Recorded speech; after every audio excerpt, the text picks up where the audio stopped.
this video I wanted to teach you guys how to find good microphones for ASMR. So this is the microphone I use. So obviously I'm gonna recommend it the most because I chose this for very specific reasons. This microphone is the Neumann DLM-103 Studio microphone. We can see it says it has extremely low noise, and it has a broad presence boost for enhanced sound definition. It has a cardioid pattern and a capsule designed and derived from the legendary U87A. The U87 is like the industry standard voiceover microphone, so this microphone uses a capsule, this gold thing right here, that is optimized for spoken word. So this is all written out for your common man who doesn't know how to read the performance measurements, which is what we're going to discuss now. So it said this microphone has ultra low self noise. And if we look at the equivalent noise level, A weighted, it says 7 dBA. 7 dBA is ultra low. Anything below 10 dBA, so 10, 9, 8, 7, 6, 5, 4, 3, 2, 1, that is all ultra low self noise, which means the microphone doesn't really have any audible hiss. So the recordings are going to sound very clean. So again, noise is kind of like this white noise, like kind of like hiss, like static. You may hear that a lot in ASMR videos, like this very loud static noise. That's because they have a microphone with high self noise.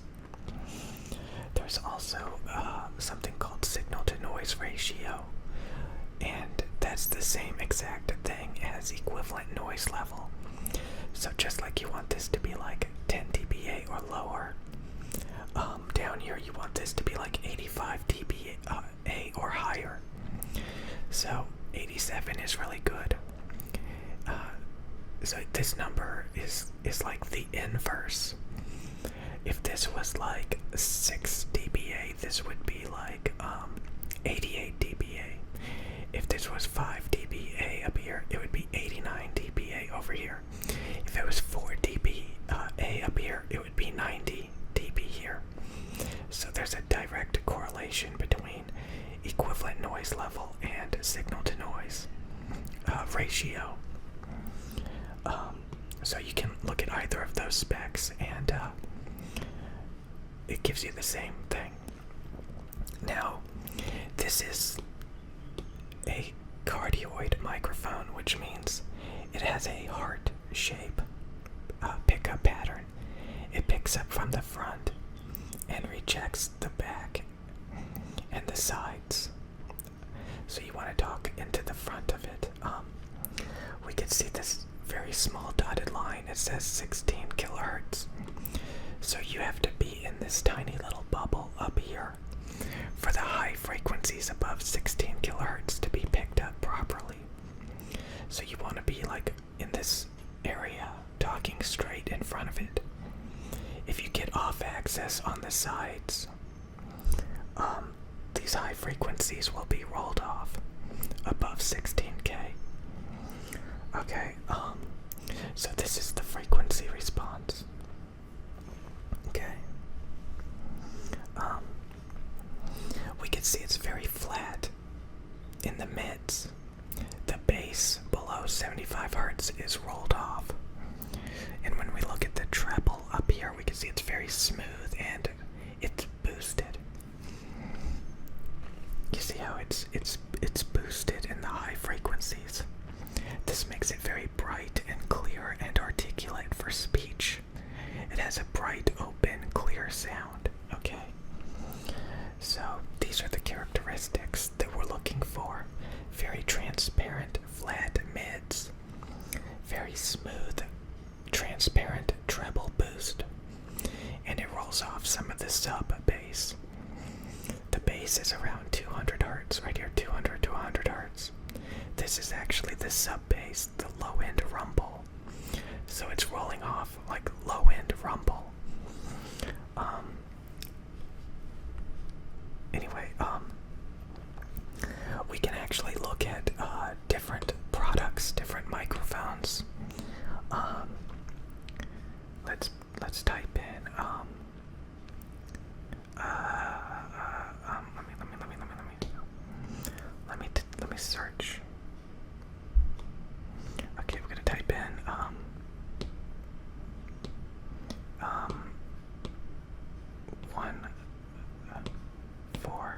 M17. Return. Okay, so this is the Neumann M17 microphone. This is a different microphone. If we look at the specs, we can see this microphone has 12 dBA self noise, so it's not ultra low. It's not below 10 dBA. And again, we can see the signal to noise is 82. 82. Okay. So this microphone has like 7, 8, 9, 10, 11, 12, 2, 4, 6. This thing is like 6 dBs his ear or something like that. I don't even know. It's 7, 8, 9, 10. Okay, 5 dBs his ear. So this has like 5 decibels higher self noise than the microphone we were looking at previously. If we read the description,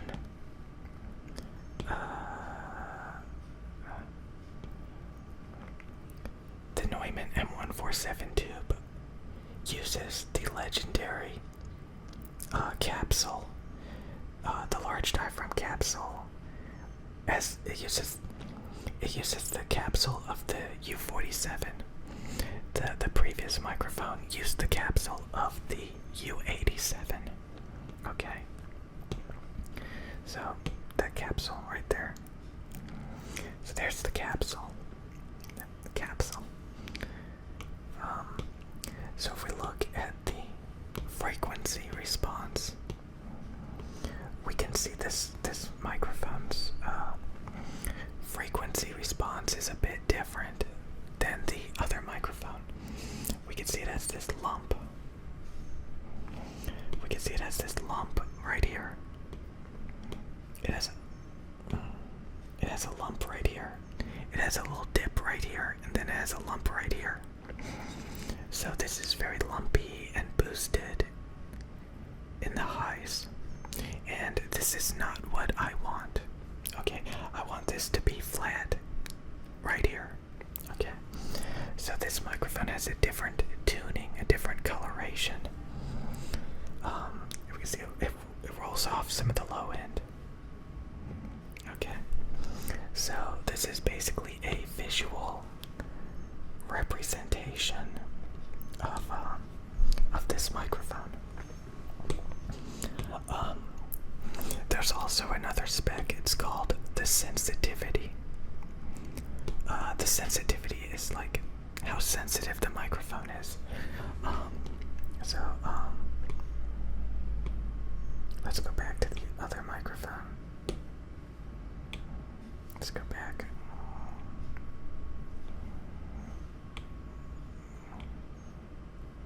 Okay, so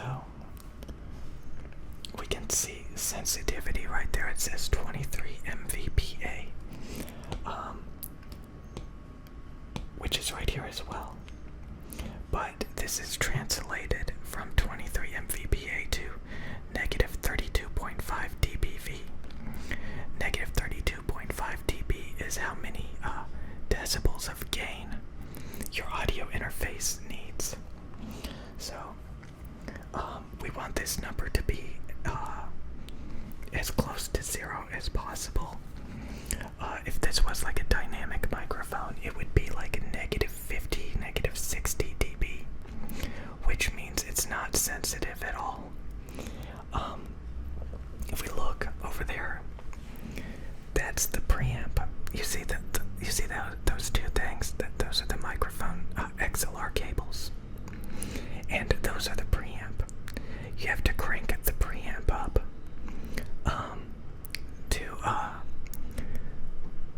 to get it to the right levels. You see those green levels right there? Those green meters. You boost the gain until those meters get to where you want them to be. So I need about 32 dBs of gain to power my 2 stereo pair of microphones. So we can see those little knobs. I mean, we can even zoom in. Hang on. Okay, you see those 2 knobs? You see how it says gain? Gain. Those are the knob for the gain. Okay. So yeah, this is the microphone that I use.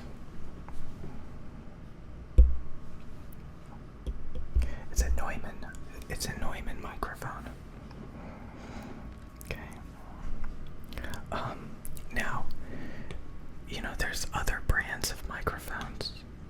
Like, let me type in,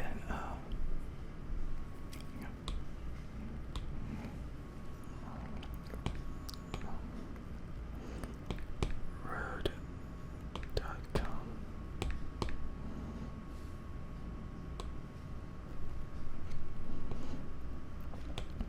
Okay, so this is a different brand of microphones. This is Rode microphones. Okay. So we can look at their microphones. And view all.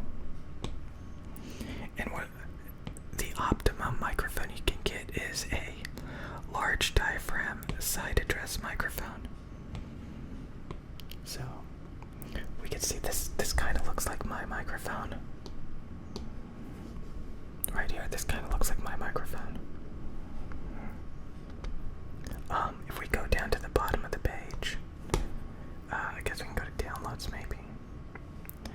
Okay, so these are some of the same, like, specifications. So here's the noise level. This is actually lower self noise than my microphone. It's only 5 dBA. So the lower the better. That is ultra low self noise. It has a sensitivity, it needs 32 dBs of gain. So this has good sensitivity and good low self noise. If we look at the overview, it probably says incredibly low self noise. So that's really important if we want a very clean recording. Ultra low self noise, 5 dBA. Large diaphragm cold, sputtered 1-inch capsule. Now the problem with this microphone,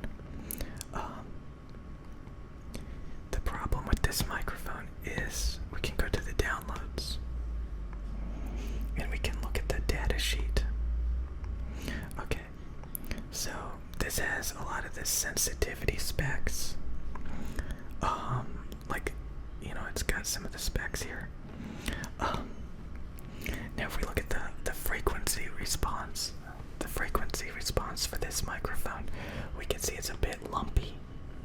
It's a bit lumpy in the highs. And this is the difference between a budget condenser microphone and a expensive microphone. There's a lot of coloration problems. See how lumpy it is? So this microphone is kind of lumpy, kind of funky, and it sounds less transparent, less good. Okay. So I hope this kind of teaches you some of the basics. Like, okay, for example, let's go back. Let's look at a dynamic microphone. Okay, so let's look at a dynamic. Okay, see this is a budget dynamic microphone. This is a broadcasting dynamic microphone, and if we look at the specs, and if we find the sensitivity, since this is a dynamic microphone, it's not sensitive at all.